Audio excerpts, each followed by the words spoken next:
Johnny Dollar. Johnny, this is Phil Easterday. Easterday? That's right. Out in San Diego. Right, with Mono Guarantee Insurance. Well, sure. How are you, Phil? It's been a long time. I'm fine, yes, I know it has. How'd you like to take a little run out here, Johnny? Sunny Southern California? Why not? Okay. Now, according to this plane schedule I'm looking at, if you can get a move on, you can just about make connections on one of the jets coming out this way. Good. I'll pick you up at the airport. See you, Johnny. Hey, wait a minute, Phil. Yes? Give me something to worry about along the way. What's your problem? Burglary. Oh? Or rather, a whole series of them. I see. Yep, all directed at the same man. Or rather, man and wife. Whole series of them, hmm? Right. What's been taken? The same thing every time, Johnny. That's so what? Hold your hat. I'm holding. Just exactly nothing. All right, I'll grab... What was that? You heard me. Well, I asked you what had been stolen. Yes, that's and you right. said exactly nothing. Right. That doesn't make sense. I know. But now you'll have to hurry to make your plane. Goodbye. Phil, just a minute. I'll be here and waiting for you.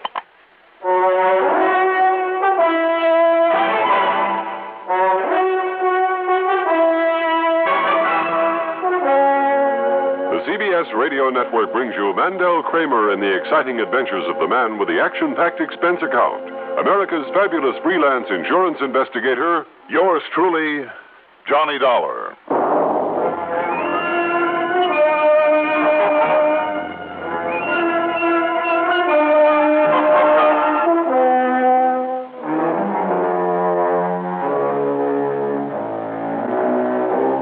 Expense account submitted by Special Investigator Johnny Dollar to the Mono Guarantee Insurance Company office in San Diego, California. Following is an account of expenses incurred during my investigation of the double-barreled matter.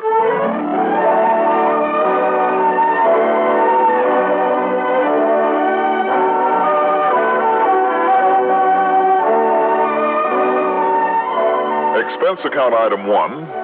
After I'd grabbed some breakfast and packed a couple of bags, $5.50 for a cab out to Bradley Field. Item 2, $180.40 plane fare to New York, to Los Angeles, to San Diego. Thanks to one of the newer jets on that swing across the country, it was only a few minutes after noon, Pacific time, that is, when the plane landed at San Diego's Lindbergh Field, which incidentally is only about a mile south of the city's main business district.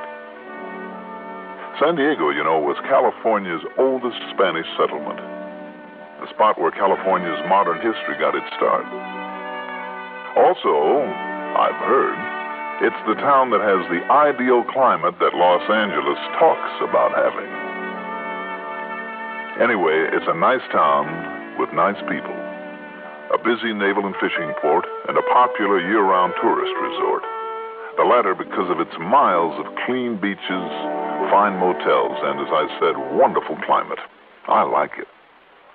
Phil Easterday was waiting for me. We piled into his car, drove to his office, and he told me what it was all about.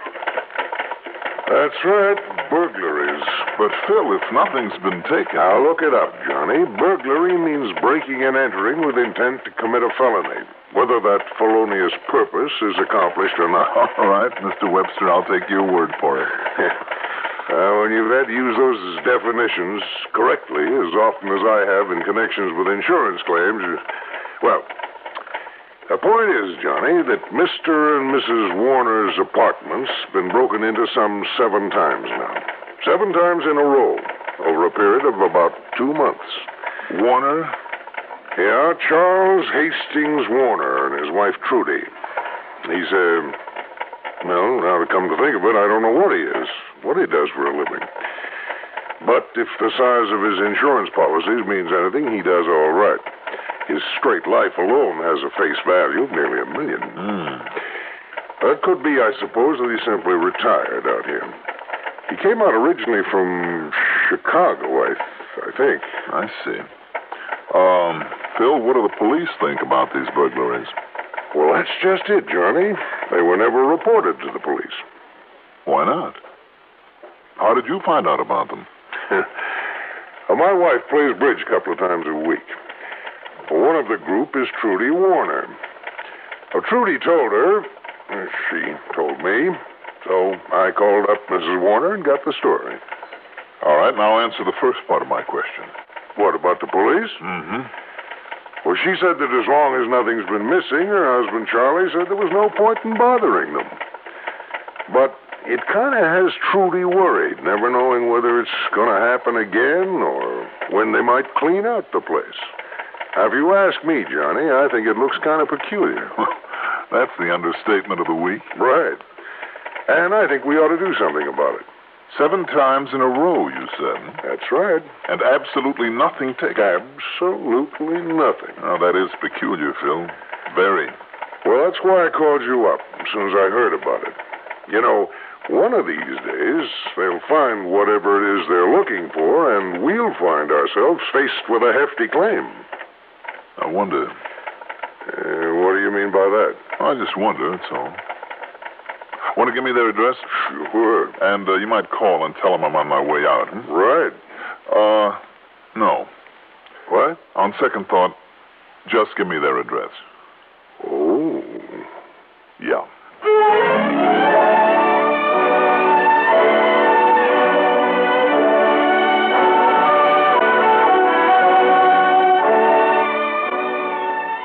Expense account item 3, $50 deposit on a rental car. The Warner's apartment was really a single detached cottage in back of one of the better hotels. Very nice, very exclusive, very expensive. Rather than go into all the details later, let me tell you right now that it was expensively furnished, too. Thick wall-to-wall carpeting, fine furniture, everything very modern but in good taste, obviously the work of a high-priced decorator. As for Mrs. Trudy Warner, well, she was 25 or 26, tall, statuesque and blonde, with just enough makeup to enhance her natural beauty. She had a rather distinguished look, a quiet sort of dignity in her bearing. She wore a housecoat of fine oriental silk, long jeweled earrings with enough diamonds to choke a horse, but also in good taste.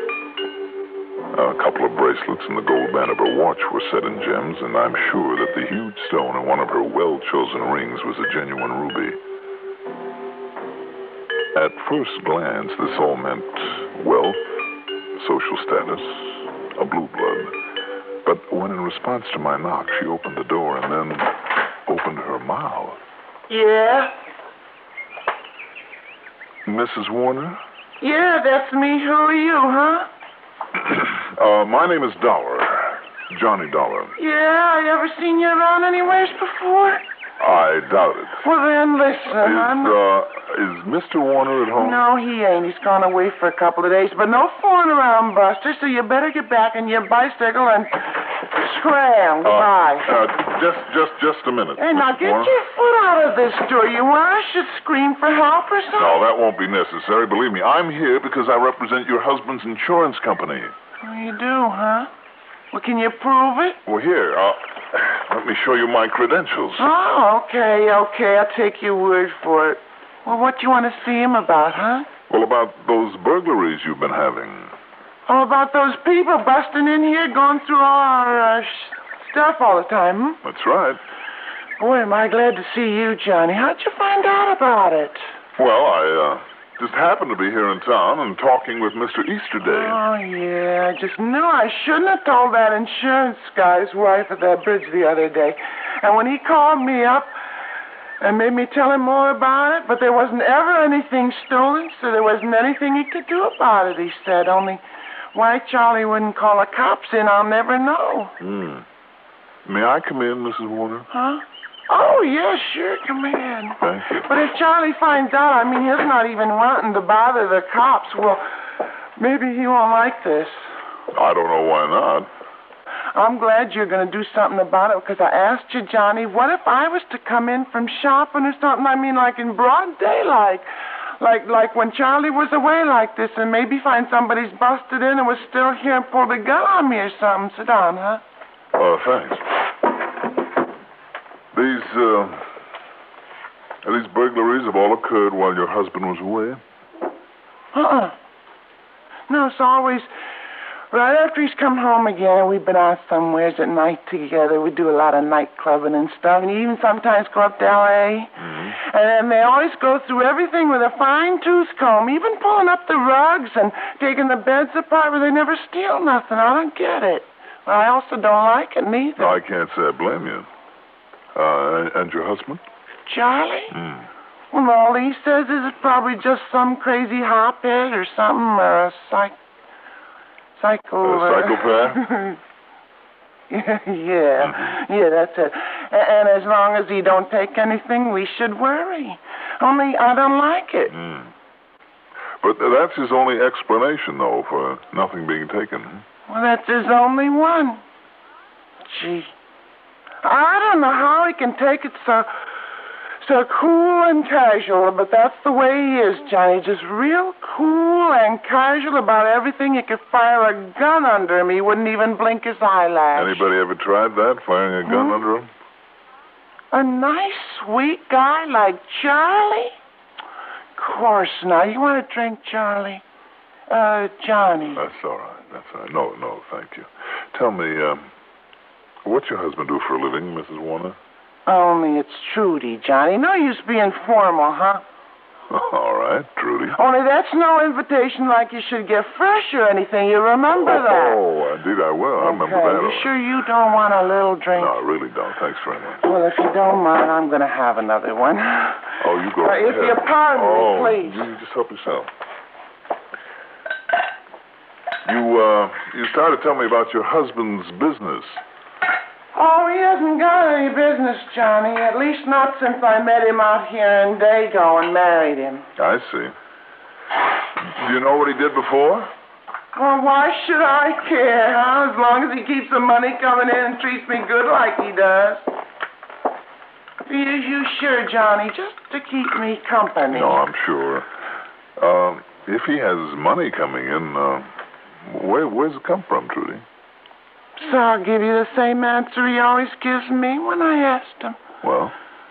Didn't you never hear of the stock market? That's what he says. Oh, I see.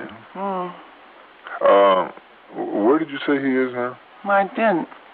But he's gone hunting like he always does. Always?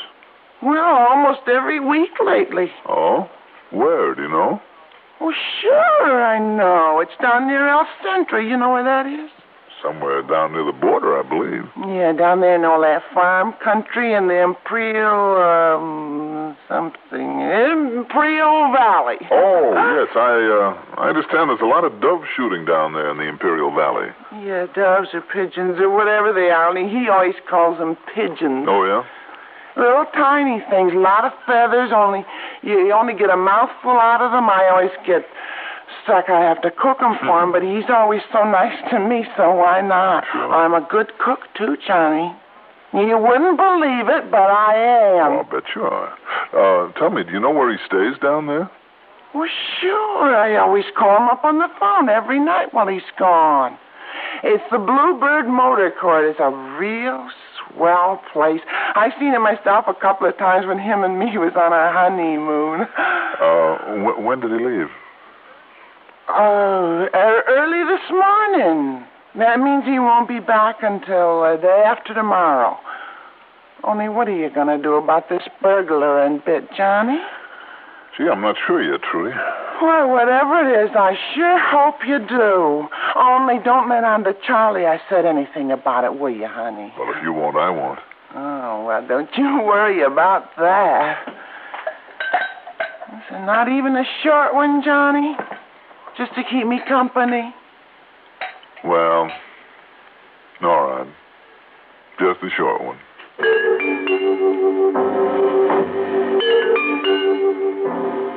More conversation, but no more information of any consequence. After the second short one, and just to keep her company, believe me, I left and drove to the nearest shopping section, picked up a handful of change, dove into a phone booth, and spent item 4, 80 cents, on calls to all the stockbrokers in town. Not one of them had ever heard of Mr. Charles Hastings Warner. Okay. Item 5, $3.90 for a call to an old friend of mine in Chicago, Pete Fuller, a feature writer for the Chicago Sun-Times. Charles Hastings Warner? Are you kidding, Johnny? You don't know who Chicky Warner is? Or rather, was, when he was operating here in Chi? And you in the private eye business? Well, brother, leave me pour you an earful. I hope you got plenty of dimes to feed that slot machine you're talking through. I can only tell you this. By the time Pete Fuller got through giving me a rundown on Chick Warner, it suddenly began to look as though I'd got myself involved in one of the most important and possibly one of the most dangerous cases in my whole career.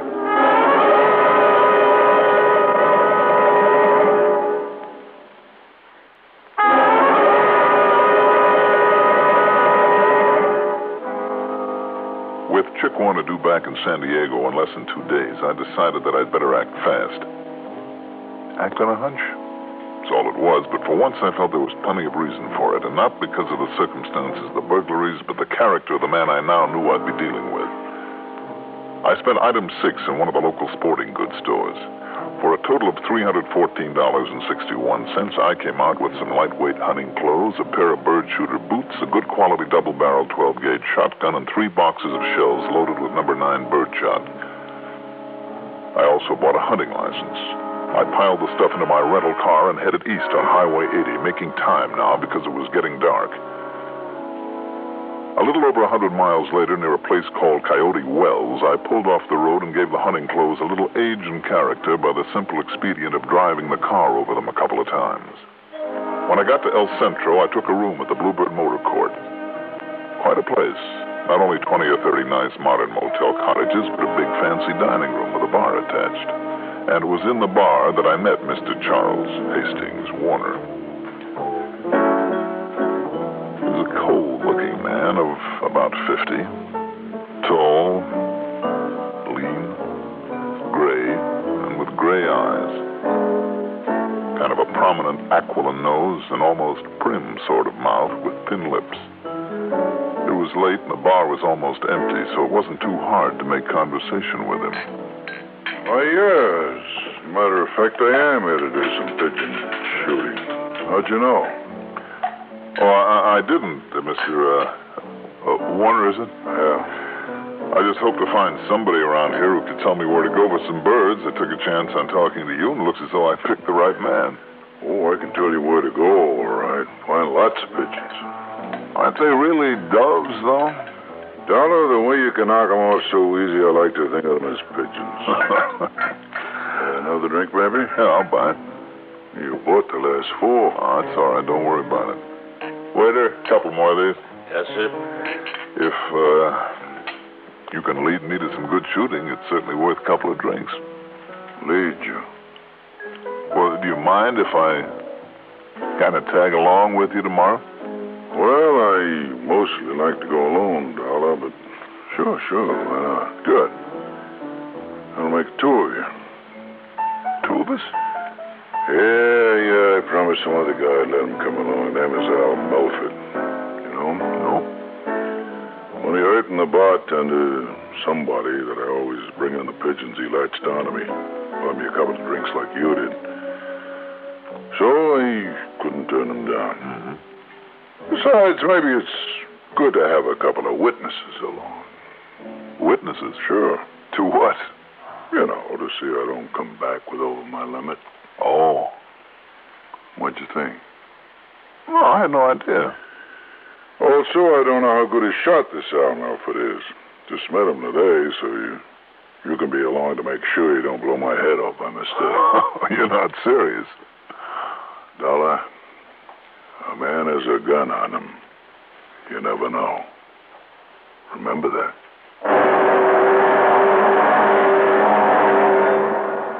Early the next morning, far too early for my money, was long before sunrise. The 3 of us, Chick Warner, Al Milford, and I, set out in Warner's car. We headed south across the flat desert and farmland, to and through Calexico. Within spitting distance of the border, we turned right and then hit a narrow, dusty road that wound around so much I wondered a couple of times if we weren't getting a little too close to Mexico. Al Milford, by the way, put me on guard. 35 or so, there was a kind of shiftiness about him that I didn't like. I began to wonder if I'd walked myself into a trap of some kind. Finally, Chick stopped and deployed us around a vast, heavy cover of what I believe they called deer brush.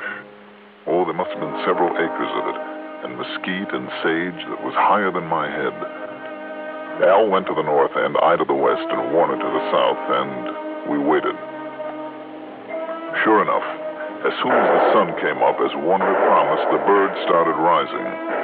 For the next 10 or 15 minutes or so, I had more action than I'd ever dreamed possible in bird shooting. But I noticed two things. Chick Warner's shooting was only one blast at a time. And more important, after the first big flurry, there wasn't a sound from Al's gun. I worked my way slowly, cautiously toward the spot where Chick Warner supposedly had his stand. What I came on stopped me in my tracks. Al Milford, lying prone, his shotgun aimed toward the spot where Warner should have been, and beside him in reach, a .38 revolver. As I sneaked up on him, he suddenly, quietly swung around, and I found myself staring into the barrel of that gun. Just take it easy, Doc. Yeah. Before you do anything silly, just take a look at these. My credentials. Catch. Credentials?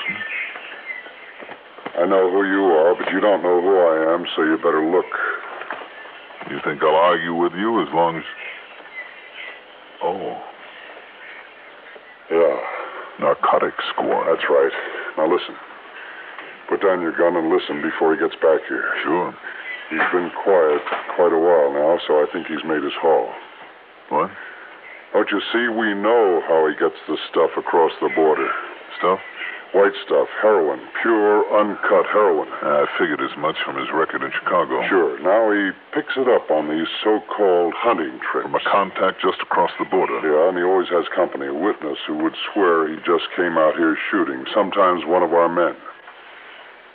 But none of them has ever found the stuff on him. Then those raids in his apartment, yours. I didn't say that, Johnny. But strip him down, strip his apartment, there's never a sign of it. Yet somehow he's not only getting it, but storing it, then spreading it around up north. And somehow I've got to find out what he does with it after he picks it up here, where he hides it. You'll never know that. Warner! All right, Warner. No, Dollar. You reach for that gun, you get this other barrel. That wasn't any bird shot at him. That was a slug. I can see that. Okay. Pick up that handgun of his. With your left hand. Toss it over here. But real careful. Go on, do it. I say toss me his gun or I give you this other barrel. What's the matter, you blind?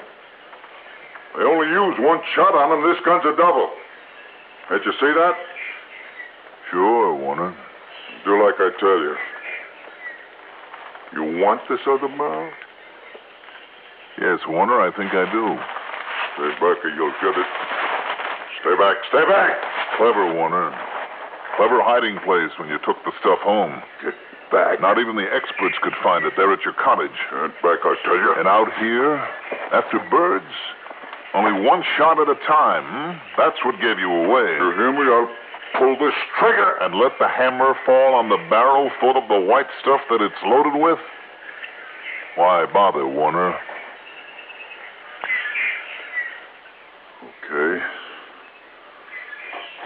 Okay, Dollar, listen. I'll make a deal with you. The stuff in this other barrel is worth a lot of dough.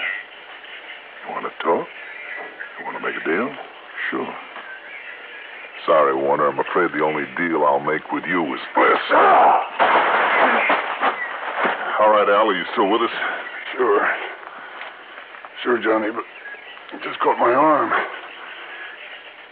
if you can carry me back to the car. Take it easy, Al. When our friend here comes around as a reward for his cleverness, we'll let him carry you back.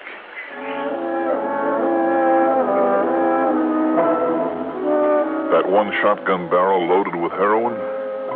Sure, it was only a guess, but thank heaven it was the right one. You know, for a second there, I was afraid he might have a shell in it. Expense account total, including the trip on back to Hartford, call it $760 even, and cheap at half the price. Yours truly, Johnny Dollar.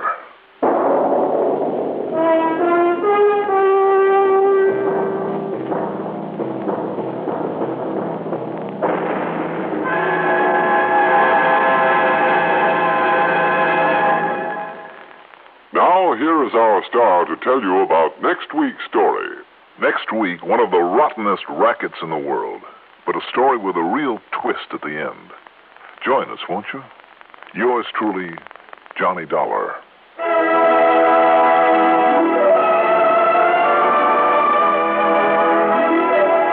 Yours truly, Johnny Dollar, is written by Jack Johnstone, produced and directed by Bruno Zerato Jr., musical supervision by Ethel Huber. Johnny Dollar is played by Mandel Kramer. Also featured in our cast were Santos Ortega as Charles Warner, Elizabeth Lawrence as Trudy, Court Benson as Phil Easterday, Carl Frank as Al Milford, and Robert Dryden as Pete. Be sure to join us next week, same time, same station, for another exciting story of Yours truly, Johnny Dollar. This is Art Hanna speaking.